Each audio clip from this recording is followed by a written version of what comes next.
Hey everybody, it's Jason with Parallel Reality coming back with you here today with an article from Breitbart. This is from John Nolte. I've always said I liked his writing, so we're going to go into this.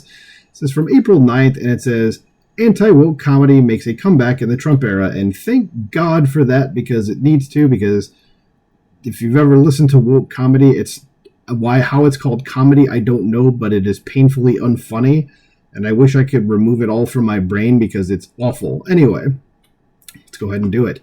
Says the left's fascist efforts to shame, blacklist, and censor comedians deemed offensive has failed. Anti-woke comedians seem emboldened by the current climate, laments far left The Rap. Says if there was an effort to make stand-up comedy a bit more genteel a few years ago, with offensive words and phrases placed out of bounds, writes The Rap, a second Trump administration has emboldened more transgressive voices who are willing to wind it back to the days when it was fine to have a laugh at the expense of women, trans people, people of color, and the mentally disabled. Well, I hate to break it to you at The Rap, but do you not know how comedy works? Because it doesn't seem like that. Basically, everybody gets made fun of. It doesn't matter. And this isn't about and the whiplash isn't because Trump is in office. It's because you scolds, have put everybody down for so long that people are finally going, we're sick of that. We're going to bring back the actual comedians, not the people who you were calling comedians, who should have bunny ears around the word comedians, who don't act. I'm sorry, I'm mesmerized by this dog thing going on over here. But, it's just I don't know, that thing distracted me. But anyway, I lost my train of thought. But you get my point, right? Okay, I'm going to get rid of the dog. Move on with the article. It says, do you want to know what another word is for anti-woke comedy? It says comedy. Correct. It says, do you want to know another word for woke comedy? It says a lecture. Yeah, that's the best way to put it. And again, if you listen to any of these comedians out there, these woke comedians, you're just like, I'm being talked down to, or I'm being lectured about something. You're not like, wow, this is legitimately very funny. Oh my God, ha ha ha. I'm not sure I've ever listened to a woke comedian and been like, that was funny, or that's a good point. It's just like, no. It says there is no such thing as woke comedy. There's nothing funny about woke. It's not about laughs, it's about applause lines. Woke is pedantic, smug, self-involved, and pious. It's a good way to describe it as well. It says comedy is none of those things. The best example The Rap uses to illustrate the end of the woke terror is when SNL fired Shane Gillis after audio surfaced of his homophobic comments, along with a slur against Chinese people. But, they point out, since being fired, Gillis has hosted SNL twice. I remember when he got fired before before even the season started, I think, that he was supposed to be on. And so, yeah, they let him go. And I don't remember what the comments were, but given that it's a leftist outlet writing homophobic comments, who knows what he said? It could be something that's just like, we'd look at each other and just go, like, normal people just be like, okay, like, that's not homophobic, but I don't know. It says, what's important to point out is that from where I sit, not me, Jason, but John Nolte, the author of the article, says what saved Gillis was how he handled the firing. Rather than grovel like a bitch to woke fascists, which would have cost him a sizable fan base, he tweeted this. He said, of course, I wanted an opportunity to prove myself at SNL, but I understand it would be too much of a distraction. I respect the decision they made. I'm honestly grateful for the opportunity. I was always a Mad TV guy anyway. Nice. He added that he would apologize to anyone who's actually offended, which was no one. Says then he went on about his business making fun of the learning disabled, says, but not really, and there's a clip from YouTube on there, and he's a funny dude. He does a funny Trump impression, too.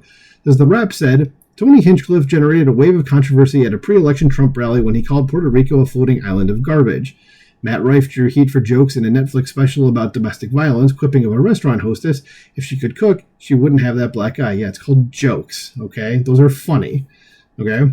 Says comics like Gillis, Rife, Hinchcliffe, and Theo Vaughn possessed loyal audiences even before Donald Trump's re-election, but now they seem to be finding wider opportunities. With Trump back in the White House, Hinchcliffe has signed a deal with Netflix for 3 Kill Tony comedy specials, the first of which is the #2 TV show on Netflix as of publication. Well, good for him. Says The Rap laments that it seems as if where to draw the line has changed, what with the dismantling of DEI policies in many places and growing, or maybe just more open, opposition to wokeness. Says the line should only be drawn in one place. Is it funny or not? That's correct.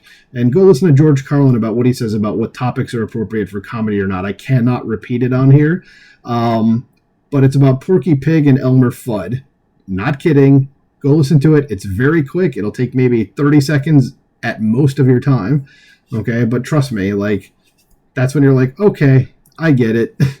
So it says, here are two examples of how real comedians think. It says, 50 years ago, the suits at Universal Studios were freaking out over Animal House. Great movie, go watch it if you haven't. Specifically the sequence where our heroes end up at a black roadhouse where they are intimidated into surrendering their dates and running out of the place screaming for their lives. Universal asked Richard Pryor to look at the scene. His answer, leave it in, it's funny. It says, and it is funny. It's a classic scene, but obviously some of the tight asses at Universal missed the point of the humor. We're not laughing at the hyper-masculine black guys. We're laughing at our heroes who have suddenly become uncool and caught off guard. We're laughing at their lack of chivalry and cluelessness about how to handle themselves among people who are different. The butt of the joke is the white guys. And keep in mind, too, that movie takes place in, I think, 1962 or 63. It's from, I think it was made in 1978, or it came out in 78. But it took place in, 62 or 63 or something like that. So that's part of why, that's not mentioned here, but that plays into the whole thing. So second example, I don't remember the specifics, but I do remember that after Jay Leno won the coveted Tonight Show gig after Johnny Carson retired, Leno and David Letterman became mortal enemies. And yet, when asked to appear in a skit on Letterman's show, Leno agreed. Later, when he was asked how he could put all the bitterness with Letterman aside and agree to do such a thing, Leno said, because it was funny. Yeah, there you go. It says, for true comedians, it is only about the laugh. Anyone standing up there with a microphone trying to accomplish anything other than making you laugh is something other than a comedian. Stephen Colbert, Jimmy Kimmel, Jon Stewart, these guys are not comedians. They are smug lecturers who find themselves adorable. Yeah, I've never found Colbert funny. Kimmel, I think I've said this in other videos, I've always found him to be a smug prick. I've never liked him at all. And Jon Stewart, I don't get the appeal of. I mean, he says some things funny at times, but I never watched The Daily Show. But I think he's a guy that can be funny, and he says some funny things, but mostly I'm just kind of like, okay. But here we go. It says George Carlin, Richard Pryor, Don Rickles, Jerry Seinfeld, Norm Macdonald, Eddie Murphy, Sam Kinison. This is comedy, and that is all of the those are all those guys really, really, really funny. But anyway, yeah, was woke comedy making a comeback? That would be very, very. It is making a comeback. That's very, very nice to see. So let me know what you think about this in the comments below. Are there any comedians that you listen to now or any that you would recommend? I certainly would be interested in hearing that. But please like, share, and subscribe, and I will talk to you soon. Bye.